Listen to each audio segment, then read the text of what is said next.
আমি এখানে কিছু মাছ নিচ্ছি, আজকে মাছ পেঁয়াজ টমেটো দিয়ে ভাজি করবো। তো আসসালামু আলাইকুম এভরিওয়ান, আশা করি সবাই ভালো আছে। আলহামদুলিল্লাহ আমিও অনেক ভালো আছি। তো ঠান্ডা লাগছে একটু, এই কারণে গলাটা বসে গেছে, সবাই অবশ্যই বুঝতে পারবা। তো আমি এখানে মরিচ পেঁয়াজ টমেটো একসাথে তেলের কড়াইতে দিয়ে তেল দিয়ে এগুলো ভেজে নেব।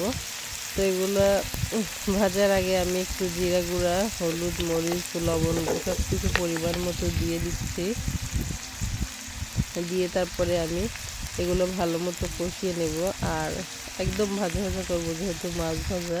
তো এইভাবে মাছ ভাজা করলে কিন্তু আসলে অন্য কোনো তরকারি খেতে লাগে না, এটা দিয়ে ভাত খাওয়া হয়ে যায়। তো দেখো আমি এগুলো রান্না করি, তোমাদের সাথে শেয়ার করছি।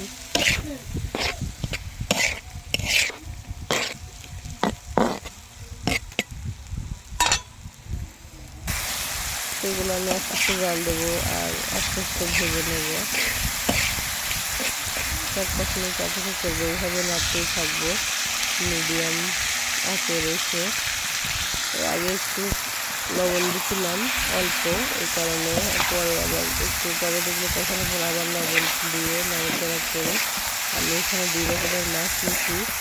কারণ পোলাপান এক ধরনের মাছ খায়, বড়রা এক ধরনের খায়, কারণে একসাথে এগুলো ভেজে নিলাম আজকের মতো। তো